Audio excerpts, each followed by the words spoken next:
ಅಮರ ಪ್ರೇಮದ ಮಧು. H.G. ರಾಧಾದೇವಿಯವರ ಕಾದಂಬರಿ. ಮಧುಮತಿ ಕೊಂಚ ಭೀತಿಯಿಂದ, ಏನೇ ಆಗ್ಲಿ ಆ ಜನಗಳನ್ನ ಭೇಟಿ ಮಾಡೋಕ್ ಮುಂಚೆ ನಿಮ್ಮ ತಾಯಿ ಸಲಹೆ ಕೇಳಿ, ಅವರು ಕೊಂಚ ಅಪಾಯಕಾರಿ ಜನಗಳು ಅಂತ ಅಮ್ಮ ಹೆದರುತ್ತಾರೆ ಎಂದಳು. ಅಮ್ಮನ್ನ ನಾನು ಭೇಟಿ ಮಾಡಲ್ಲ. ಅವಳ ಪ್ರೀತಿ ಆತಂಕದಲ್ಲಿ ನಾನು ಏಡಿ ಆಗ್ತೀನಿ. ಆ ಜನಗಳನ್ನ ನಾನು ಎದುರಿಸಿ ಹೋರಾಡಿ ಜಯಗಳಿಸಿ ಬರ್ತೀನಿ ಎಂದು ಹಠದಿಂದ ಹೊರಟಿಬಿಟ್ಟ. ತಿರುಪತಿಯಿಂದ ಮೈಸೂರಿಗೆ ಬಂದ್ರು. ಅವಳನ್ನ ಮನೆಗೆ ಹೋಗಲು ರಿಕ್ಷಾ ಹತ್ತಿಸಿ ತಾನು ಸೀದಾ ಮುಂಬೈ ರೈಲು ಏರಿದ. 2 ಸೂಟ್ಕೇಸ್ನೊಂದಿಗೆ ರಿಕ್ಷಾದಲ್ಲಿ ಮನೆಗೆ ಮರಳಿದ ಅವಳನ್ನು ಕಂಡು ಅಂಗಡಿ ಕೆಲಸಗಾರರು, ಅಕ್ಕಪಕ್ಕದ ಮನೆಯವರು ಎಲ್ಲರೂ ಅಚ್ಚರಿಯಿಂದ ಮಿಕಮಿಕ ಎಂದು ನೋಡಿದ್ರು. ವನಜಮ್ಮ ಗಟ್ಟಿಯಾಗಿ, ಶಂಕರ್ ದುಬೈಗೆ ಹೋದ, ಅತ್ತೆ ಮನೆ ಬೇಸರ ಅಂತ ಇಲ್ಲಿಗೆ ಬಂದಿದ್ಯಾವುದಲ್ಲ, ಇರ್ಲಿ ಬಿಡು, ನೀನಿಲ್ದೆ ನನಗೂ ಬೆಳಗು ಅರಿಯಲ್ಲ. ನಿಮ್ಮಮ್ಮನಿಗಿಂತ ನಾನೇ ನಿನ್ನ ಜಾಸ್ತಿ ನೆನೆಸ್ತಿದ್ದೆ ಎಂದು ಸ್ವಾಗತಿಸಿದ್ರು. ಆ ರಾತ್ರಿ ಏಕಾಂತದಲ್ಲಿ ವನಜಮ್ಮ ಆಸೆಯಿಂದ, ಈ ತಿಂಗಳು ಈಚೆ ಆಗಿದ್ಯಾ ಎಂದರು. ಇಲ್ಲಮ್ಮ, ಈ ದಿನಗಳು ಇವತ್ತೋ ನಾಳೆಯೋ ಕೂಡ್ತೀನಿ ಅನ್ಸುತ್ತೆ. ನಿರಸವಾಗಿ ನೋಡಿದ್ಲು.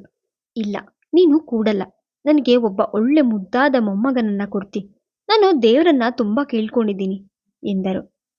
ರಾಜು ನಿನ್ ಜೊತೆ ತುಂಬಾ ಸಂತೋಷವಾಗಿದ್ದ ತಾನೆ? ಆ ರಾಕ್ಷಸಿಯಿಂದ ಬೇಸತ್ತವನು ನಿನ್ನಿಂದ ತಾಳ್ಮೆಯ ನಿಧಿ ದೊರೆತಾಗ ಸಾಕಷ್ಟು ಶಾಂತಿ ಸಮಾಧಾನ ಕಂಡಿರ್ತಾನೆ. ನನ್ನ ನಿಜವಾದ ಸೊಸೆ ನೀನು ಎಂದು ಏನೇನೋ ಹಂಬಲಿಸಿದ್ರು. ಅವಳು ಸುಮ್ಮನಿದ್ಲು. ಏಕೋ ನಿಜ ಹೇಳಿ ಆ ಮುದಿ ಜೀವಕ್ಕೆ ನಿರಾಶೆ ಪಡಿಸಲಾಗ್ಲಿಲ್ಲ. ಮುಂದೆ 15 ದಿನಗಳಾದ್ರೂ ಅವಳು ಈಚೆ ಆಗ್ಲಿಲ್ಲ. ಬೇರೆ ಅವಳು ಊರಿನ ಪ್ರಯಾಣ ಹಾಗೂ ನೀರಿನ ಬದಲಾವಣೆಯಿಂದ ತನಗೆ ಮಾಸಿಕ ಸ್ರಾವ ಮುಂದೂಡಿದೆ ಎಂದವಳಿಗೆ ಅರಿವಿತ್ತು. ಆದ್ರೆ ವನಜಮ್ಮಗೆ ಸಂಭ್ರಮವೇ ಸಂಭ್ರಮ. ದೇವ್ರು ದೊಡ್ಡೋನು, ಫಲ ಸಿಕ್ಕಿದಂತ ಅನ್ಸುತ್ತೆ. ಒಬ್ಬ ಮುದ್ದಾದ ಮೊಮ್ಮಗ ಹುಟ್ಟಿದ್ರೆ ನನ್ನೆಲ್ಲ ಆಸ್ತಿಗೆ ಹಕ್ಕುದಾರ ಮಾಡ್ತೀನಿ ಎಂದು ಬಡಬಡಿಸಿದ್ರು.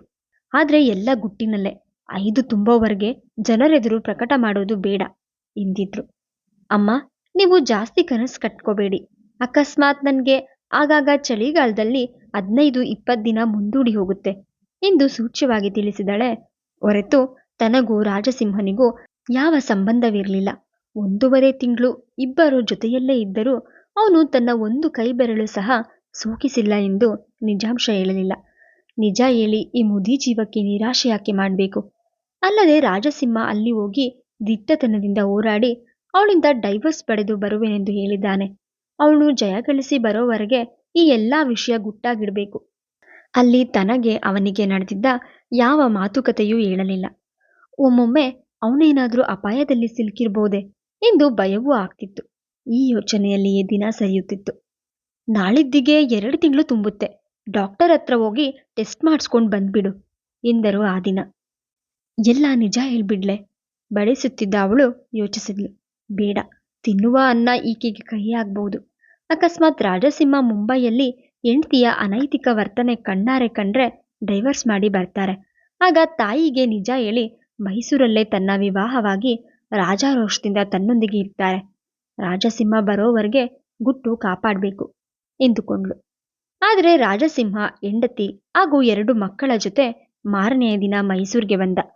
ವನಜಮ್ಮ ಆ ದಿನ ಊಟ ಮಾಡುತ್ತಿದ್ರು. ಅಮ್ಮ, ಕಾರ್ ಬಂತು, ಅಣ್ಣ ಬಂದಿದ್ದಾರೆ ಎಂದು ಹೇಳಿದ ತಕ್ಷಣ ವನಜಮ್ಮ ಊಟ ಬಿಟ್ಟೆದ್ದು, ರಾಜು ಬಂದಿದ್ದಾನೆ, ಅವನಿಗೆ ಸಂತೋಷದ ಸುದ್ದಿ ಹೇಳ್ಬೇಕು ಎಂದು ಓಡಿದ್ರು. ಮಧುಮತಿಯು ನಿಧಾನವಾಗಿ ಅವರನ್ನ ಹಿಂಬಾಲಿಸಿದ್ಲು. ಕಾರು ಕಾಂಪೌಂಡ್ ಪ್ರವೇಶಿಸಿ ಪೋರ್ಟಿಕೋದಲ್ಲಿ ನಿಂತಿತು. ಮುಂದಿನ ಬಾಗಿಲು ತೆಗೆದು ಮಗ ಇಳಿಯುತ್ತಿದ್ದಂತೆ, ರಾಜು, ದೇವ್ರು ಕಣ್ತೆರೆದ್ನಪ್ಪ, ಮಧು 2 ತಿಂಗಳು ಗರ್ಭಿಣಿ ಎನ್ನುತ್ತಿದ್ದಂತೆಯೇ, ಅಮ್ಮ, ನಿನ್ ಸೊಸೆ ಮೊಮ್ಮಕ್ಕಳು ಬಂದಿದ್ದಾರೆ ನೋಡು, ಚಿಂಟು ಸಿಕ್ತ ಎಂದ.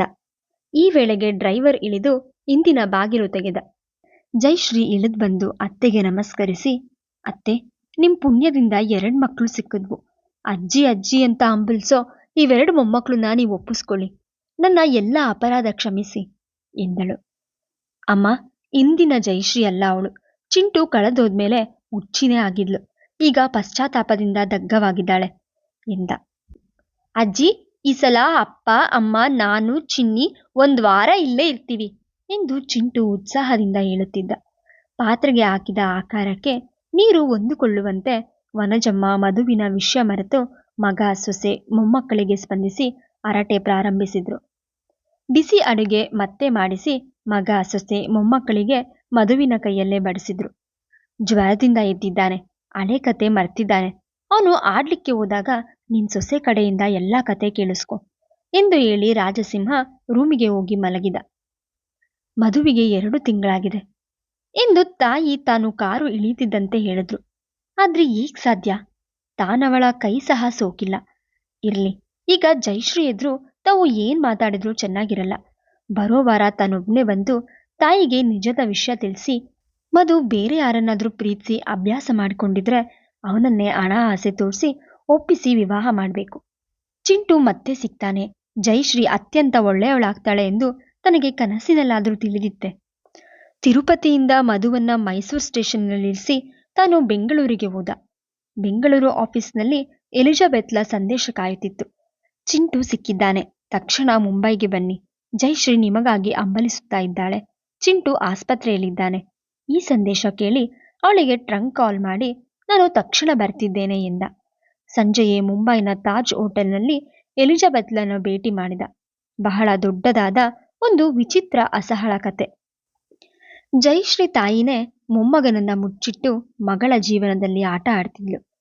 ತನ್ನ ಹಳೆಯ ಪ್ರಿಯಕರ ಮನೋಹರ ಎಂಬ ಶ್ರೀಮಂತನಿಗೆ ಜಯಶ್ರೀಯನ್ನ ಜೋಡಿಸಿ ಅವನ ಅಪಾರ ಆಸ್ತಿ ಕಬಳಿಸಲು ಆಸೆ ಮೊದಲಿನಿಂದ ಪ್ರಯತ್ನಿಸುತ್ತಿದ್ಲು. ರಾಜಸಿಂಹನ ಜೊತೆ 100 ಜಗಳ ಆಡಿದ್ರೂ ತಂದೆ ಬರೆದ ವಿಲ್ಗೆ ಎದುರಿ ಅವನನ್ನ ಡೈವರ್ಸ್ ಮಾಡಲು ಎದುರುತ್ತಿದ್ಲು. ಅವನನ್ನ ಡೈವರ್ಸ್ ಮಾಡಿದ್ರೆ ತಂದೆ ಆಸ್ತಿ ಸಿಗಲ್ಲ.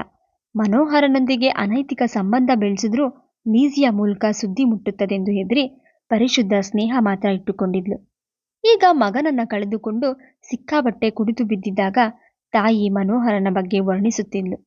ದಿನ ಸಿಕ್ಕಾಪಟ್ಟೆ ಕುಡಿಯುತ್ತಿದ್ದ ಜಯಶ್ರೀ ಆ ದಿನ ರಾತ್ರಿ 1 ಬಾಟಲ್ ಸಹ ಕುಡಿದಿರಲಿಲ್ಲ. ಅದಕ್ಕೆ ಕಾರಣ ತಾಯಿ ಹೇಳಿದ ಕೆಲವು ಮಾತುಗಳು. ಮನು ನಿನ್ ಕೆಲಸ ಮಾಡ್ಕೊಡ್ಬೇಕಾದ್ರೆ ನೀನು ಅವನ ಆಸೆ ನೆರವೇರಿಸ್ಕೊಡ್ಬೇಕು. ಹೀಗೆ ಕೈಗೆ ಸಿಕ್ಕಿಯೂ ಸಿಕ್ಕದಂಗೆ ಅವನಿಗೆ ನೆರವೇರಿಸಿದ್ರೆ ನಿನ್ ಮಗ ಸಿಗ್ತಾನೆ ಎಂದಳು. ಅಮ್ಮ, ನಾನು ಅನೈತಿಕಳು ಅಂತ ಗೊತ್ತಾದ್ರೆ ಅವರು ನನ್ನ ಡೈವರ್ಸ್ ಮಾಡ್ತಾರೆ. ಅಪ್ಪ ಕಾವಲಿಟ್ಟ ಗೂಢಚಾರರು ಆ ಶೈನಿ ಲೀಸಿ ಅವರ ಪರಿವಾರ ನನಗೆ ಕಾದಿದೆ ಎಂದಳು. ಆ ಬದ್ಮಾಷ್ಗಳಿಗೆ ಎದ್ರಿ ಎಂದೋ ಸಿಗೋ ಆಸ್ತಿಗೆ ಆ ಬೇಡದ ಗಂಡನೊಂದಿಗೆ ಏಕೆ ಬಾಳ್ತಿ? ನೀನು ಆ ಮನುವನ್ನ ನಂಬು, ನಿನಗಾಗಿ ಆಕಾಶನೇ ದರಗಿಳಿಸ್ತಾನೆ. ಅವನ ಆಸ್ತಿ ಏನ್ ಕಡಿಮೆ ಇದ್ಯಾ? ನಿನ್ ಮಗನ್ನ ಹುಡುಕ್ಸ್ತಾನೆ ಎಂದಳು. ಜಯಶ್ರೀ, ಅಮ್ಮ, ಅವನು ಚಿಂಟುನ ಹುಡುಕಿ ತಂದ್ರೆ ನಾನು ಅವನ ಪ್ರೇಮ ನಂಬ್ತೀನಿ. ಯಾವ ಆಸ್ತಿ ಆಸೆ ಬೇಡ, ಯಾವ ಗಂಡನ ಭಯವಿಲ್ಲದೆ ಅವನವಳಾಗ್ತೀನಿ ಎಂದಳು. ಜಯಶ್ರೀ ತಾಯಿ ಸ್ವರ್ಣಂಬ, ನಾನು ನಾಳೆ ಅವನಿಗೆ ಈ ವಿಷಯ ಹೇಳ್ತೀನಿ. ಅವನು ಇಡೀ ಮುಂಬೈ ಜಾಲಾಡಿ ಖಂಡಿತ ಚಿಂಟುನ ಹುಡುಕ್ತರ್ತಾನೆ ಎಂದಳು. ಈ ಸಂಭಾಷಣೆ ಮತ್ತೆ ಮತ್ತೆ ಯೋಚಿಸಿದ ಜಯಶ್ರೀಗೆ ಒಂದು ಅವನೇ ಮಗುವನ್ನ ಅಪಹರಿಸಿ ಹುಡುಕಿಕೊಟ್ಟಂತೆ ನಾಟಕ ಆಡುವನೆ ತನ್ನ ಮೇಲಿನ ಆಸೆಗೆ ಈ ನೀಚ ಕೃತ್ಯ ಮಾಡಿರಬಹುದೇ ಎನಿಸ್ತು. ಅಮ್ಮ, ಮಗು ಹುಡುಕಿ ಕೊಟ್ರೆ ಅವನವಳಾಗುವೆ ಎಂದು ಹೇಳ್ಬೇಡ. ನಿಜಕ್ಕೂ ಅವನು ಒಬ್ಬ ಖಳನಾಯಕನೇ ಆಗಿದ್ರೆ ಏನ್ ಮಾಡ್ಲಿ ಎಂದು ಹೇಳಬೇಕೆಂದು ಯೋಚಿಸಿ ಮಹಡಿ ಹತ್ರ ಬಂದ್ಲು. ಮಹಡಿ ಮೇಲೆ ತಾಯಿಯ ಕೋಣೆಯಿಂದ ಆ 11ರ ನೀರವ ರಾತ್ರಿಯಲ್ಲಿ ಪರಪುರುಷನ ಸ್ವರ ಕೇಳಿ ಬಂದಾಗ ದಿಗ್ಭ್ರಾಂತಳಾದಳು. ಅದು ಮನೋಹರನ ಸ್ವರ ಎಂಬುದು ಅರಿವಾದಾಗ ಆಶ್ಚರ್ಯಚಕಿತಳಾದ್ಲು. ಅವರಿಬ್ಬರ ಸಂಭಾಷಣೆ ಕೇಳಿಸಿಕೊಂಡ್ಳು. ನಿಜವಾಗಿ ಅವಳ ಮನಸ್ಸು ಹದ ಮಾಡಿದ್ಯಾ ಸ್ವರ್ಣ? ಚಿಂಟುನ ನಾಳೆನೆ ಕರ್ಕೊಂಡ್ ಬರಲಾ? ಇನ್ನು 8 ದಿನ ತೊಳಲಾಡಿಸೋಣ್ವೆ ಎಂದ ಮನು. ಬೇಡ ಮಾರಾಯ, ಆ ಹುಡ್ಗ ಮಹಾ ಹಠಮಾರಿ. ಒಡ್ದು ಬಡ್ದು ಮಾಡಿದ್ರೂ ಸುಧಾರ್ಸಕ್ಕಾಗಲ್ಲ. ಮಹಾ ತಾಯಿ ಅಂತ ಪರೆಪ್ಪ ಅವನ ಹೆಂಡ್ತಿ ಒದ್ದಾಡ್ತಾರೆ. 2 ಸಲ ಜ್ವರದಲ್ಲಿ ಮಲಗಿದ್ನಂತೆ. ಒಳ್ಳೆ ಡಾಕ್ಟರ್ ಹತ್ರ ತೋರಿಸಿ ಚಿಕಿತ್ಸೆ ಕೊಡ್ಸೋ ಹಾಗಿಲ್ಲ. ಕದ್ದು ಮುಚ್ಚಿ ಇಟ್ಕೊಂಡ ಆ ಹುಡ್ಗ.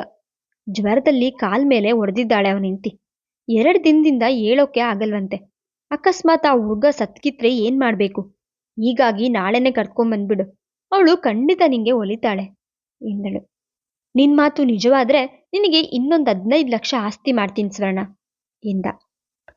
ನೀನು ನನ್ಗೇನ್ ಕಡಿಮೆ ಮಾಡಿದ್ದಿ ಮನು?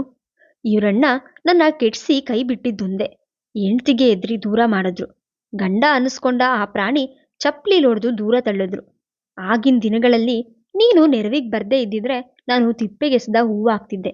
ನೀನು ಕೈ ಹಿಡ್ದೆ 16 ಲಕ್ಷ ರೂಗಳ ಆಸ್ತಿ ಮಾಡಿಕೊಟ್ಟೆ. ಆ ಚಿಲ್ಡ್ರನ್ಸ್ ಬೋರ್ಡ್ಸ್ನ ಒಬ್ಬ ಡೈರೆಕ್ಟರ್ ಆಗಿ ಮಾಡಿ ಅದಕ್ಕೂ ನನ್ನ ಹೆಸರಲ್ಲಿ 5 ಲಕ್ಷ ರೂ ಕೊಟ್ಟೆ. ನಾನು ಒಲಿದ ಹೆಣ್ಣಿಗೆ ಅಷ್ಟು ಮಾಡೋದೇನಿಚ್ಚು? ನಿನ್ನ ಯೌವನದ ದಿನಗಳಲ್ಲಿ ನೀನು ನನ್ನ ಕೈಗೆ ಸಿಕ್ಕಿದ್ರೆ ನಿನ್ನೆ ಮದುವೆ ಆಗ್ಬಿಡ್ತಿದ್ದೆ. ನೀನಂತೂ ನನ್ನ ಕೈಗೆ ಸಿಕ್ಕಿಲ್ಲ. ನಿನ್ನ ಪ್ರತಿರೂಪ, ನಿನ್ನ ಮಗಳು ನನ್ನ ಹೃದಯಕ್ಕೆ ಲಗ್ಗೆ ಹಾಕಿದ್ದಾಳೆ. ನಿನ್ನ ಹೆಣ್ಣಿನ ಹುಚ್ಚು ಒಂದ್ ಬಿಟ್ರೆ ನೀನು ಬೇರೆಲ್ಲ ವಿಷಯದಲ್ಲಿ ಚೊಕ್ಕ ಚಿನ್ನ. ಕಣ್ಣಿಗೆ ಕಂಡ ಪ್ರತಿಯೊಂದು ಹೊಸ ಹೆಣ್ಣು ಬೇಕು ಎನ್ನೋನು ನೀನು. ಆದ್ರೆ ನಾನು ಈ ವಿಷಯ ಸಹಿಸಿದ ಹಾಗೆ ನನ್ನ ಮಗಳು ಸಹಿಸಲ್ಲ. ಅವಳನ್ನ ಪ್ರೀತಿಸೋ ಹುಡ್ಗ ಅವಳನ್ನ ಬಿಟ್ಟು ಬೇರೆ ಹೆಣ್ಣಿನ ಹಿಂದೆ ಸುತ್ತಾಡಬಾರ್ದು ಅಂತ ಅವಳ ಆಸೆ. ಕೆಲವು ದಿನಗಳಾದ್ರೂ ನೀನು ನಿನ್ನ ಹಳೆ ಚಾಳಿಗಳನ್ನ ಬಿಡ್ತಿ ತಾನೆ? ನಾನೇನೋ ನಿನ್ ಮಗಳಿಗಾಗಿ ಬೇಕಾದ ನಟನೆ ಮಾಡಬಲ್ಲೆ. ನಾಳೆ ನಿನ್ನ ಮೊಮ್ಮಗನ್ ಕರೆ ತಂದ್ರೆ ನೀನೇ ಅವನನ್ನ ಮುಚ್ಚಿಟ್ಟಿದ್ದು ಅಂತ ನಿಜ ಗೊತ್ತಾದ್ರೆ ಎಂದ ಮನೋಹರ. ಕಾಂಪೌಂಡ್ ಹಾರಿ ಹೋಗ್ತಿದ್ದ ಹುಡ್ಗನನ್ನ ಪರೆಪ್ಪ ಹಿಡ್ದ. ಆ ಹುಡ್ಗ 200 ರೂಗಳು ತೋರಿಸಿ ಬೆಂಗಳೂರು ಅಂದಾಗ ದುಡ್ಡಿನಾಸೆಗೆ ತಮ್ಮನೆ ಕರೆದೊಯ್ದ. ಆದ್ರೆ ಹೆಂಡ್ತಿ ಬೈದ್ಮೇಲೆ ಎದ್ರಿ ಬಂದು ನನಗೆ ಶರಣಾಗಿ ನಿಜ ಹೇಳ್ದ. ನಿನ್ ಮನೇಲೇ ಇರ್ಲಿ, ಚೆನ್ನಾಗಿ ನೋಡ್ಕೊ ಅಂದೆ. ಆಗ್ಲೇ ನನಗೆ ಈ ಐಡಿಯಾ ಹೊಳ್ದದ್ದು. ಅವಳಿಗೆ ಕಳೆದೋದ ಮಗ ಸಿಕ್ಕಿದ್ರೆ ಪಂಚ ಪ್ರಾಣ ಸಿಕ್ದಾಗೆ. ಆ ಮಗನ್ನ ಕಂಡ್ರೆ ಮೊದಲಿನಿಂದಲೂ ಪ್ರಾಣ. ಈಗ ನೀನು ಮುಂಬೈ ಎಲ್ಲ ಜಾಲಾಡಿ ಆ ಹುಡ್ಗನ್ನ ಹುಡ್ಕಿ ತಂದೆ ಅಂದ್ರೆ ಅವಳೆದುರಿಗೆ ಹೀರೋ ಆಗ್ತಿ. ನಾನು ಅವಳ ಮನಸ್ಸು ಅದ ಮಾಡ್ತಿದ್ದೀನಿ ಎಂದಳು. ಮನೋಹರ ನಿರಾಶೆಯಿಂದ, ನೀನೇನೋ ದೊಡ್ಡ ಯೋಜನೆ ಹಾಕಿದ್ದಿ ಸ್ವರ್ಣ. ಆದ್ರೆ ನಿನ್ ಮಗಳು ಕಡೇಲಿ ಕೈ ಕೊಟ್ರೆ ನಿನ್ ಮೊಮ್ಮಗಳು ದೊಡ್ಡೋಳಾಗೋವರೆಗೂ ನಾನ್ ಕಾಯ್ಬೇಕು. ಈಗ ಅವಳಿಗೆ 6 ವರ್ಷ, ಇನ್ 10 ವರ್ಷಕ್ಕೆ 16ರ ಬೆಡಗಿ ಎಂದ. ಮಹಾರಾಯ, ಆ ಹುಡ್ಗಿ ಮೇಲೂ ನೀನ್ ಕಣ್ಣಾಕದ್ಯಾ? 6 ವರ್ಷದ ಮಗು. ಅವಳಿಗೆ 16 ಆಗೋ ಹೊತ್ತಿಗೆ ನನಗೆ 55 ಆಗಿರತ್ತೆ ಎಂದಳು ನಗುತ್ತ. ಮನೋಹರ ನಗುತ್ತ, ನೀನಂತೂ 16ರಲ್ಲಿ ನನ್ನ ಕೈಗೆ ಸಿಗ್ಲಿಲ್ಲ.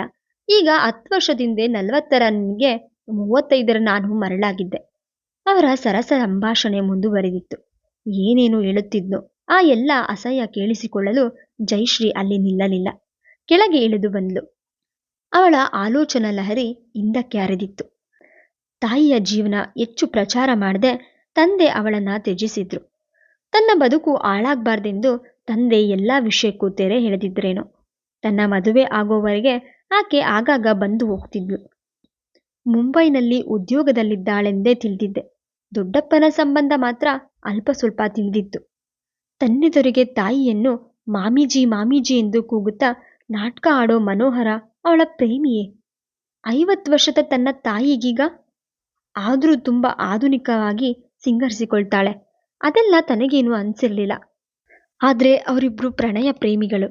ತಾಯಿ ತನ್ನ ನರಕದ ಕೊಚ್ಚೆ ಬದುಕಿಗೆ ಮಗಳನ್ನ ದೂಡುವುದುಂಟಾ? ರಾತ್ರಿಯೆಲ್ಲ ಯೋಚಿಸಿ ಬೆಳಿಗ್ಗೆ ಎದ್ದು 8 ಗಂಟೆಗೆ ಸ್ನಾನ ಮಾಡಿ ಉಪಹಾರ ಮುಗಿಸಿ ತಾಜ್ ಹೋಟೆಲ್ಗೆ ಬಂದ್ಲು. ಲೀಸಿಯನ್ನು ಕಂಡು, ಲೀಸಿ ಆಂಟಿ, ನಿಮ್ಗೆ ಕೆಲವು ವಿಷಯ ಹೇಳ್ಬೇಕು ಎಂದೆಲ್ಲ ವಿಷಯ ಹೇಳಿದ್ಲು. ಲೀಸಿ ಅವಳನ್ನು ಸಂತೈಸಿ, ಇರ್ಲಿ, ಈಗ ಉಪಾಯವಾಗಿ ಕಾರ್ಯ ಸಾಧಿಸ್ಬೇಕು. ಅವನಿಗೆ ಗೂಂಡಾಗಳ ಬಲ ಇದೆ. ಮಗುನ್ನೇ ಏನಾದ್ರೂ ಮಾಡಿದ್ರೆ ಏನ್ ಮಾಡ್ತೀರಿ? ನಿಮ್ ತಾಯಿ ಈ ಕತೆ ನಂಗೂ ಗೊತ್ತಿಲ್ಲ ಎಂದಳು ಲೀಸಿ. ಮೊದಲು ಬೋರ್ಡಿಂಗ್ ಪ್ಯೂವನ್ ಪರಪ್ಪನ ಮನೆಗೆ ಇಬ್ಬರು ಪೊಲೀಸರೊಡನೆ ಹೋದ್ರು. ಅವನ ಮನೆ ಹುಡುಕುವುದು ಜಯಶ್ರೀಗೇನು ಕಷ್ಟವಾಗಲಿಲ್ಲ. ಬೋರ್ಡಿಂಗ್ನ ಸೂಪರ್ಡೆಂಟ್ರೆ ವಿಳಾಸ ಹೇಳಿ ಮನೆ ತೋರಿಸಲು ಮತ್ತೊಬ್ಬ ಜವಾನನನ್ನ ಕಳಿಸಿದ್ರು. ಈತಕ್ಕೆಂದು ಅವರಿಗೂ ತಿಳಿದಿಲ್ಲ. ಪರಪ್ಪನ ಮನೆಯನ್ನು ಪೊಲೀಸರು ಶೋಧಿಸುವ ಅಗತ್ಯವೇ ಬೀಳಲಿಲ್ಲ. ಒಂದು ಟೀ ಸ್ಟಾಲ್ ನಡೆಸುತ್ತಿದ್ದ ಪರಪ್ಪನ ಮನೆ ಮುಂದಿನ ಹಜಾರದಲ್ಲಿ 4 ಬೆಂಚುಗಳ ಮೇಲೆ ಗಿರಾಕಿಗಳು ಕಾಫಿ ಕುಡಿತಿದ್ರು. ಒಳ ಹಜಾರದ ಒಂದು ಮಂಚದ ಮೇಲೆ ನಿಶಕ್ತ ಜ್ವರದಿಂದ ಕೃಶವಾಗಿ ಮಗನನ್ನು ನೋಡಿ ಜಯಶ್ರೀಗೆ ದುಃಖ ಉಕ್ಕಿ ಬಂದಿತ್ತು. ಪೊಲೀಸರು ಪರಪ್ಪನನ್ನು ಬಂಧಿಸಿ ಏನೇನೋ ಕೇಳುತ್ತಿದ್ರು. ಎಲಿಜಬೆತ್ ಮಗುವನ್ನ ಆಸ್ಪತ್ರೆಗೆ ಸೇರಿಸಿದ್ಲು. ಮುಂದುವರೆಯುವುದು.